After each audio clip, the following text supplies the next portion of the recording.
France leads the way on a social media crackdown spreading across Europe.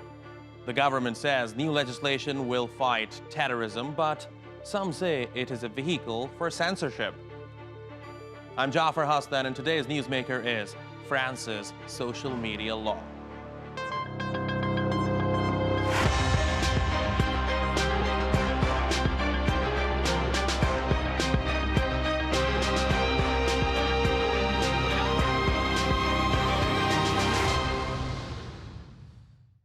This week, French Interior Minister tweeted out some big news for anyone who uses the internet. He wrote that Parliament has adopted a bill to prevent the spread of terrorist content online. This important text, he says, makes it possible to force publishers and web hosts to remove the content within the hour. Now, the ramifications on this could be massive, and the questions innumerable. What is considered terrorist content? Who decides? And can social media organizations, as big as they are, really handle government complaints within 60 minutes? Imagine a red phone ringing at Facebook headquarters. It is Emmanuel Macron, and he has decided your post does not fit with French values. Nevertheless, the legislation has its supporters. This is Frances Haugen. In 2019, she went to work for Facebook as a manager in the company's civic integrity unit. Then last year, she blew the whistle on what she says is Facebook's habit to choose what is best for business over what is good for its users. She leaked thousands of internal documents, and among a number of other things, they showed Facebook executives often decided not to sufficiently combat online misinformation. So, when the European Union decided to push for a Digital Services Act, which would hold companies like Facebook accountable, Haugen lobbied hard for it. Here's what she said back in November when she met with Germany's Justice Minister. The reality of technology is that if you draw a fence, it's very easy to figure out a way around the fence. But with principles or with things like risk assessments, they can be dynamic and they can be flexible over time. I'm excited to see all of the groundwork that has been laid by advocates and by governments for years to get things like the DSA as far along as they are. Like France's recent legislation, the European Union signed off on the Digital Services Act. And just like the French bill, activists worry that it will be used as a tool for censorship. So let's debate the merits of those concerns, and let me introduce our panel. Joseph Downing is a London School of Economics Fellow in Nationalism at the European Institute. He's also coming out with a book on social media and security. Dennis-Kenji Kipker is a visiting professor of European and international IT security at the Riga School of Law. And Pieter Cleppe is editor-in-chief of the Brussels Report, a website that covers the European Union. Peter, I would like to begin with you. What do you make of this law? Well, I think it's legislation that will, on the one hand, constrain big IT players, American big tech mostly, and on the other hand, also force them to opt for more policing of their networks. So one of the elements it introduces is it forces these big platforms to appoint gatekeepers. And to have mechanisms in place to better police speech on their platforms. Okay, but are they really asking with this law for social media platforms to do more policing, or perhaps appointing someone else to police them? Well, it's more the model they impose, but it's clearly intended to have more policing in the end. I mean, I'm personally not convinced that this is the right approach. You know, there's indeed a problem on social media that when somebody, threatens somebody else with violence, when they make unfounded accusations, often nothing happens. But typically the reason for that is that the judicial and police services are not sufficiently equipped to deal with that. So I would say the solution is more in reform of the police and judicial services in many countries, rather than to impose all kinds of policing models on social media companies. Okay, Joseph, I would like to come to you now. Now, one of the elements of this law is, of course, harmful content, offensive content. They say they're going to take them down.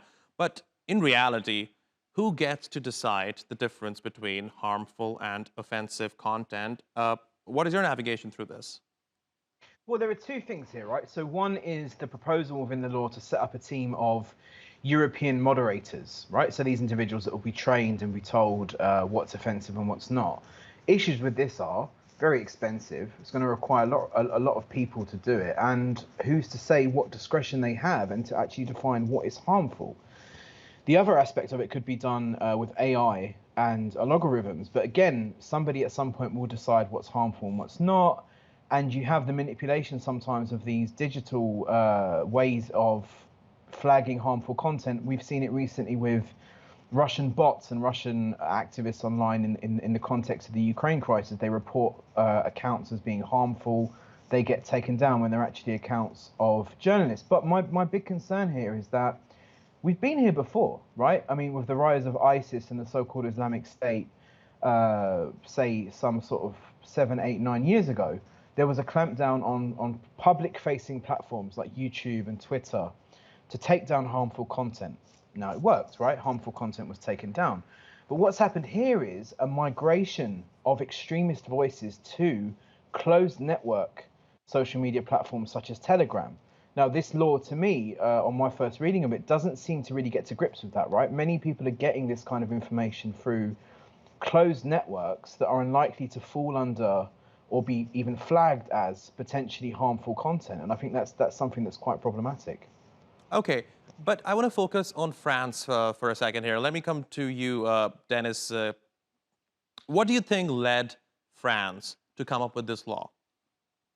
Yeah, I think that we have the situation that was also mentioned by the other speakers here, that social media is getting or is increased difficult to handle, and big tech platforms, big social media corporations coming from the US haven't taken enough efforts in the past to react, for example, on hate speech. And the European legislators especially had sometimes been accused by the civil society of inactivity with regard, for example, to digitization and the whole internet. And now we have this situation where we see the pendulum swinging completely in the opposite direction. And the French regulation, as well as the European regulation, pursues here a very ambitious goal of spanning partially very different regulatory areas. Of course, both laws won't be able to span the full capacity of regulatory fields. But we have, for example, issues of liability, the point of contract regulations, general terms and conditions, or especially the protection of minors and transparency requirements for social networks, as well as reporting obligations, among others, which I find are the most important. And they all the regulations are trying to create a uniform framework for social media regulation. Okay, so as I understand, what you say is social media is a dangerous place, and in the past, the regulators have largely ignored harmful content that was up in this space. But here's my question.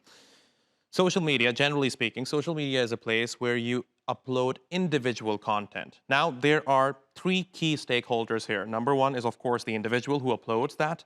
Number two is the platform where he or she uploads that content. And now, the third one is the regulator.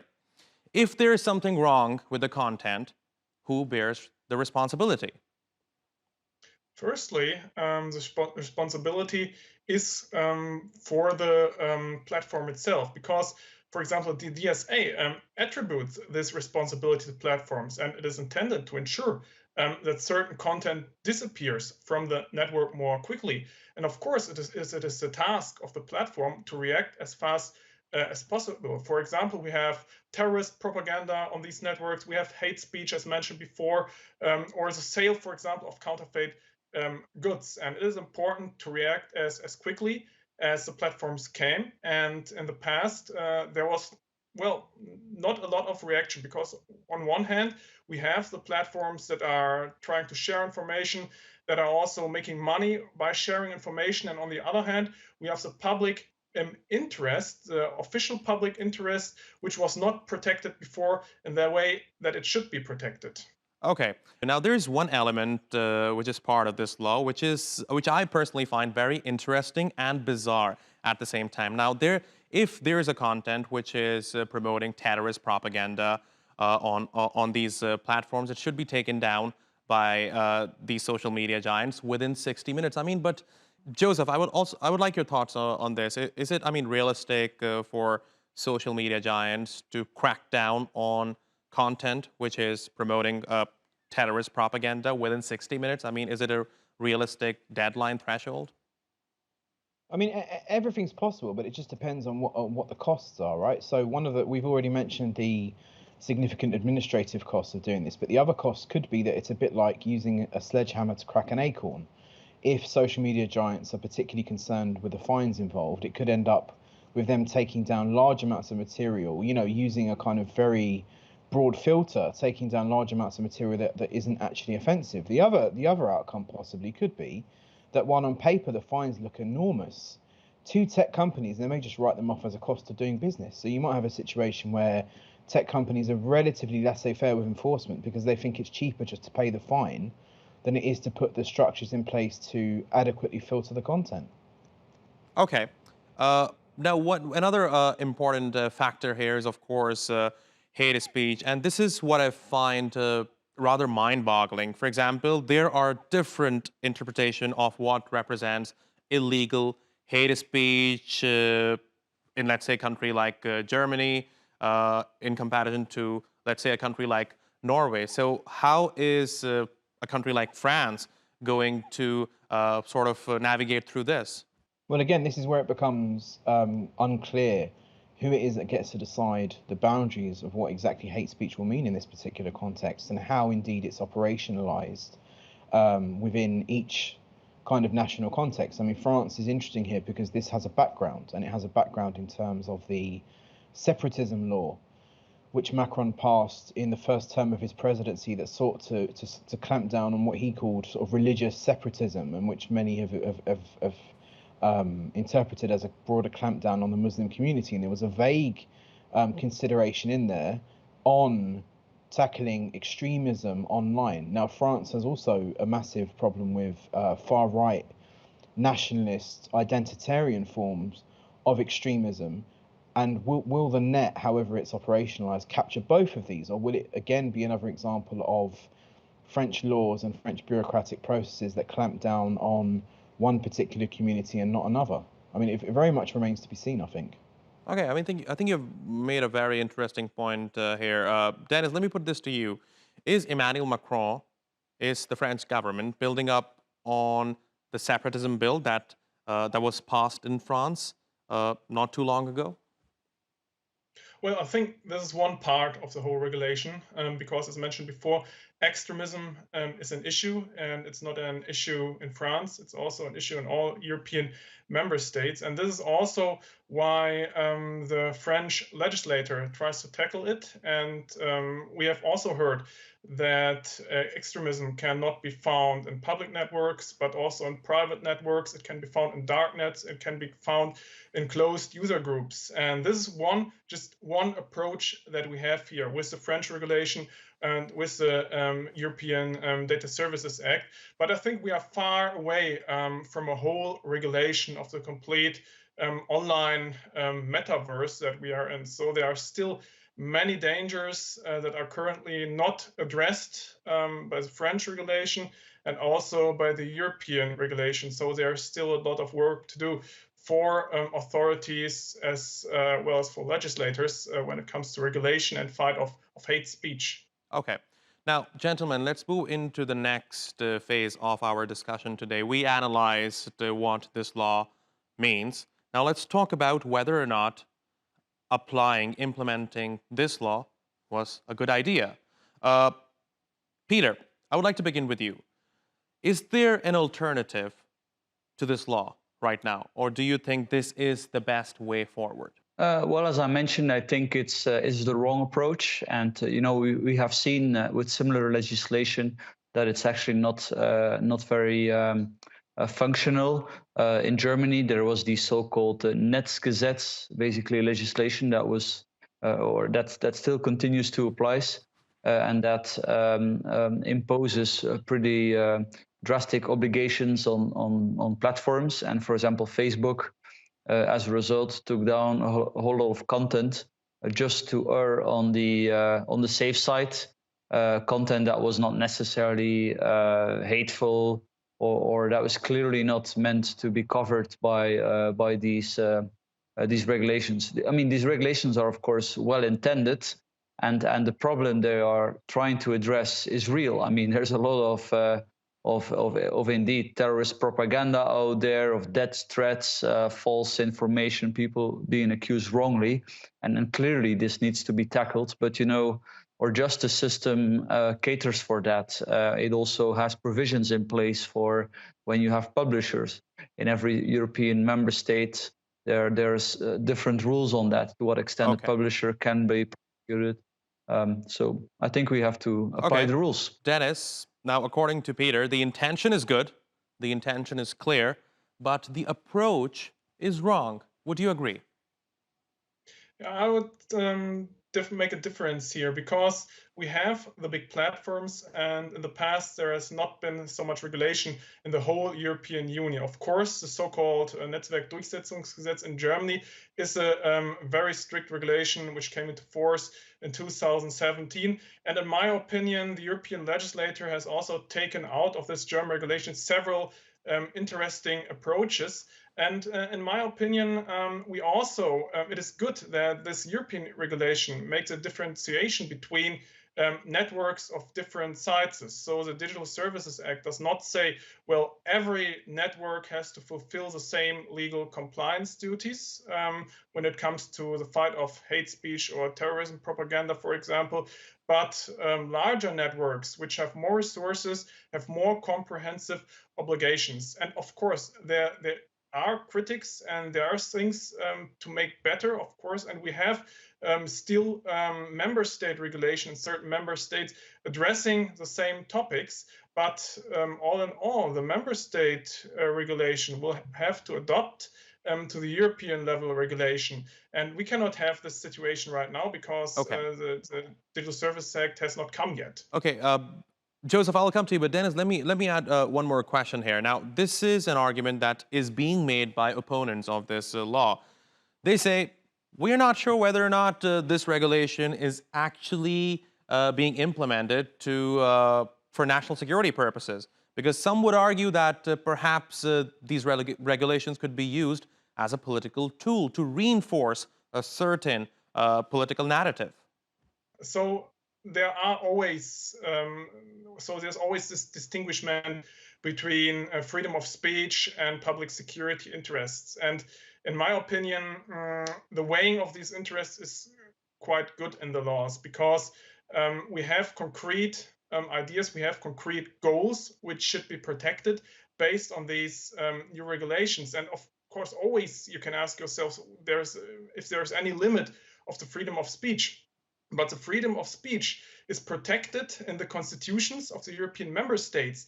But these constitutions do not say that the freedom of speech is unlimited. It can be limited by other laws, it can be limited by the public interest, and it can also be limited by individual interest, for example, when it comes to hate speech or any illegal content affecting personality rights of individual persons. So I don't think at this moment that it is intended to limit the freedom of speech, because the platforms are mostly in charge of implementation of these rules. And the platforms, as I mentioned before, also have economic interests that users share their data, share their opinions. And I think they won't, the platforms won't try to limit the freedom of speech in a way which is not compatible with the constitutional rights. Okay, Joseph, I saw you shake your head there a few moments ago. Would you like to add something?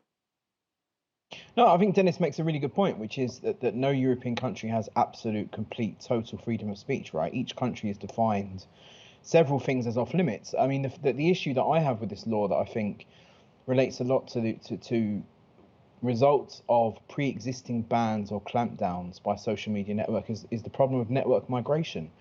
If you begin to clamp down on, I mean, yeah, threats and stuff like that is a bit different. But if you begin to clamp down on things like conspiracy theory content, you know, anti-COVID messages, Islamist or far-right ideological content, then basically users will just move to different platforms. And we've seen it already, as I mentioned, with the migration to Telegram, which is well documented, which, you know, individuals will find other ways of accessing this kind of information. And I think one of the faulty assumptions possibly sometimes of these laws is that individuals generally are very easily manipulated by online messages. Actually, it's much more complex, right? So individuals also go online to find content which confirms their pre-existing biases. And if I want to then find, you know, anti-Semitic conspiracy theories or far-right propaganda or Islamist propaganda, I'm not going to go now to Twitter. I'll go to Telegram or I'll go to another platform where it's more easily circulating. And the problem with the world of social media is it's mushrooming so quickly, there's always another platform to move to, right? So Twitter was clamped down on, individuals went to Telegram. If we clamp down on Telegram, they'll go to Signal. And I think this is one of the key issues, right? It's a bit like a whack-a-mole kind of situation where, you know, every regulatory approach is going to miss some of this content. Okay, interesting points there. We're in the dying minutes of the program. I do want to talk about how this new law is going to have an impact on the political dynamics of the country, France. Peter, how do you think it may impact the political spectrum of France? Well, I think the sort of the opposition, the right-wing populist opposition, will see this as an attempt by the government to restrict their free speech. I mean, perhaps also on the left, you may see some unease about all this. But I think it's more a long-term issue. First of all, will it actually manage to tackle the problems that there are? I'm skeptical. And yeah, secondly, even if it would have an effect, perhaps it will overshoot. Perhaps you know, many people will feel that their freedom of speech is being violated by the government. So could this Under the backfire? pretext. Yeah, I do think so. I think if you restrict speech, you have certain frustrations. People will move to other platforms, or you know, they will sometimes harden in their beliefs if they are, for example, into these crazy conspiracy theories.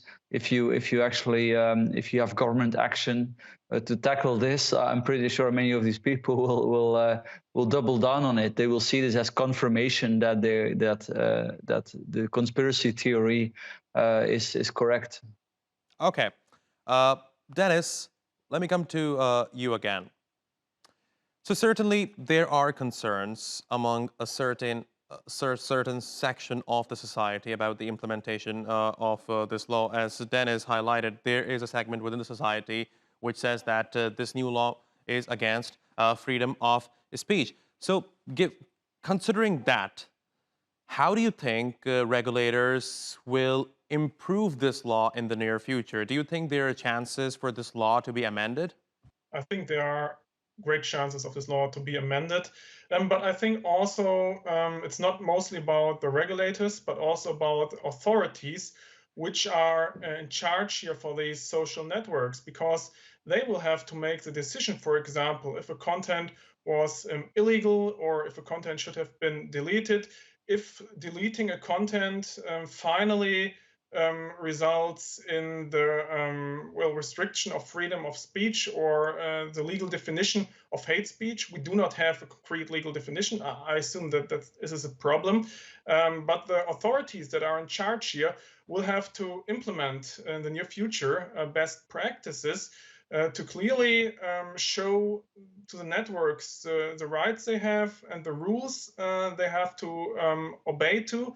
And of course, they will also have to make sure that the users are aware of the rights that are given by these new laws in France and especially on European Union level. So there will be a lot of institutional implementation efforts that will have to be conducted in the near future. Okay. You know, it's such an important debate, but unfortunately, we are out of time. Pieter Cleppe, Joseph Downing, Dennis-Kenji Kipker, thanks all very much for joining us today here on The Newsmakers, and thank you for watching. You can follow us on Twitter @_Newsmakers, and be sure to subscribe to our YouTube channel. I'm Jafar Hasnan. See you next time.